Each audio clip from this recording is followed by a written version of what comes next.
Sahabe-i kiram radıyallahu anhum dini ne yapalım çünkü Müslümanlar? Tevhidi ne yapalım çünkü? Bizim aramızda şu tevhid deyip iddia edilen zat ve bağında iddia edilmeli zat, dayanmalı zat, şuna bir hoş olmalı zat. Bizim aramızda tevhid ne yapmaktır? Fakat bir Allah'a tığınmaklık, Allah'dan başladan dilemesizlik ve Allah Teala var rahim yalvarmaklık, Allah'dan aynı çağırmalı. Ondan sonra Allah'dan başka rükû secde etmeli, Allah'dan başka kaşları nezir etmeli. Şunu biz düşündürüz tevhid, ama sahabe-i kiram radıyallahu anh tevhidi Müslümanlığın bize düşünen adı yok olan. Sahabe-i kiram radıyallahu anh tevhidi dine Allah ve Rabbul Mallif düşündürler. Allah Teala Kur'an'da diyor, "U'budullah ve la teşrikû bihi şey'a."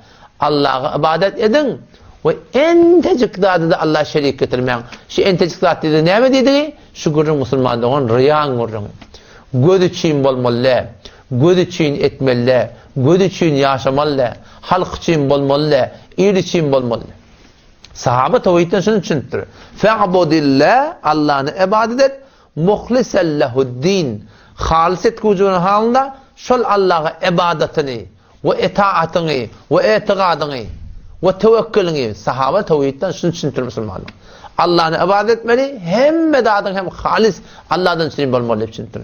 Ahirin ayeti Sure-i Kahf'ın sebebi nüzulunun hakkında geliyor ki sahabe geliyor, sahabe çok hidatte. Sahabe geliyor ya Resulullah neme? Men cihadı qavvaryan. O başa neme? O men şundan qavvaryan ki menin bir zura vereyim, edermelligim, batırlığım ve şemşirlerim de adamlara görüntün. Şöyle Peygamber sana cevap vermedi diye. İrinden ayet iniyor. Şu ayet iniyor. Sahabe tevhid şifar üçündür. فَمَنْ كَانَ يَرْجُوا لِقَاءَ رَبِّهِ فَلْيَعْمَلْ عَمَلًا صَالِحًا وَلَا يُشْرِكْ بِعِبَادَةِ رَبِّهِ أَحَدًا فَمَنْ كَانَ يَرْجُوا لِقَاءَ رَبِّهِ her kimi ki öz Rabbini mülakat etmek yadında vada, yani Allah imanla tadaşmaklık yadında vada diye ettiği. Çünkü imansız Allah mülakat edip olmuyor. فَمَنْ كَانَ يَرْجُوا لِقَاءَ رَبِّهِ her kimi keşidinceden imanlı gitmeklik umid ettiğim olsa فَلْيَعْمَلْ عَمَلًا صَالِحًا pet ol şeriata mutabık amel etsin, Kur'an'a sünnete mutabık yaşasın, toyiyati, surati, sirati, imeti, içmeti, yatmati, turmati ve la yüşrik bi ibadeti rabbihi ahada öz Rabbinin ibadetine hiçbir kim şerik etmesin. Yani cihada Allah'dan çürüm olsun, namazı has Allah'dan çürüm, takvalı has Allah'dan çürüm, yatı has Allah'dan çürüm, toyu has Allah'dan çürüm. Hem medadında muhlis olsun diye Müslümanlar. Sahabe tevhidi şifarmıştır. Ki biz alıp barayan yolumuzda eğer riya etsek, göz için olsak, bize cahan, bize iman yok. İmanı sütününe gidip olmayıp Müslüman doğan içindirler. Ama biz ne yapalım düşünüyorum? Biz tevhid deyiptir, bir Hudaya tığınmaklık. O kâlellerine hemen sıfırağın başına falani kafir, falani müşrik, falani beyle, falani şeyle, karnımız tegelaptı, dörüptü, uçuk gitmeli hava. Biz muvahhid, ama olur müşrik ne olur billah. Muvahhid çöbel payrizi zareş, çü şemşiri hindi nehi bersereş, umidu haraseş nebaşet zekas, berines bunyadı tevhidi bes. Tevhid diyorlar şey, hem medadan Huda için olmalı ve her bir halatta Allah'tan gayrinden korkmalı. Tevhid anaska uğra yegane dani zat-ı sıfatına Allah'ını bir bilmektir. Ama tevhid haygi anaska uğra yegane başı. Ten kullu vücudun Allah'tan için olmaklık sahabeler Müslüman doğanın tevhidi şıbarım düşünüptürler. Muhlis olmalı düşündürler sadece. O tam şadadan vakti ki sahaba atlı med'am diyen biri var. On Peygamber Hudaysi'den gulammıştık. Şu Peygamber şu gulamlığı veriptirler. Peygamberin yerini, içerini, geyerini getiren adam. On sana ditem düşöniye diyen adam.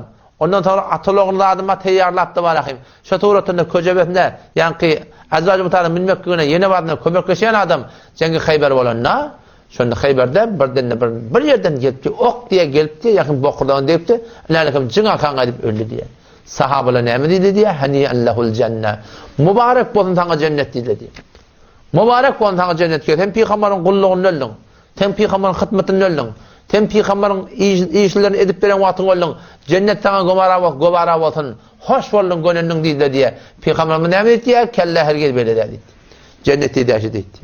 وَالَّذ۪ي نَفْسِي بِيَدِهِ Kasam olsun ol bir zat-ı kimenin canım şun önünde şu cenneti deşi ne etti mi ya Resulü Huda namazını hep verdi mi?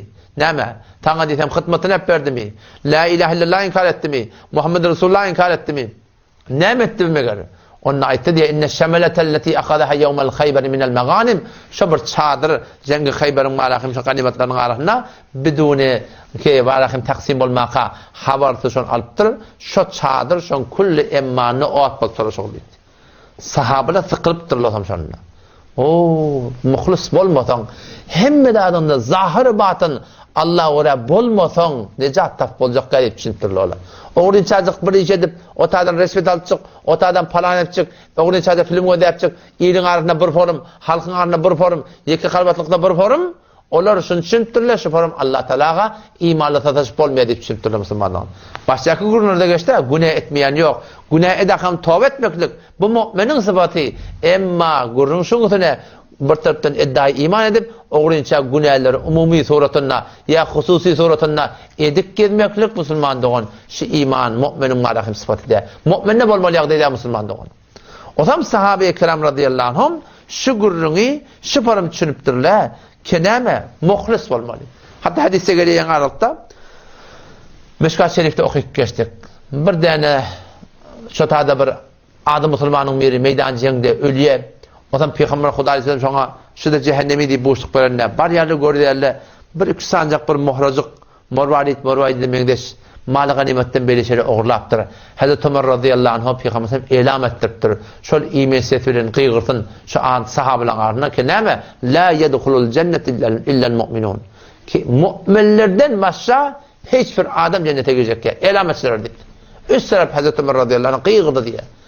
Sahabeler hep meydan cengde Kızılgana boyulup balahim Peygamber'in kaptanları kanunu kursup veren adamlara Peygamber elam ettir ya ki fakat müminler cennete girecek. Ne mi dedi ki eğer muhlis olmasanız oğrunca başa parmasanız zahir batını bir olmasa Hudayı veren Peygamber'in dört doğruca doğurdurmasanız size cennet yok deyip sahabeler düşündür Müslümanlar. Ama biz ne yapalım düşünüyoruz? Biz sadece namazda kuyutan var. Arada tutan var. Ganimet bolsa bolar. O taraftan şu ar neme? Halka ora bol vermelidir.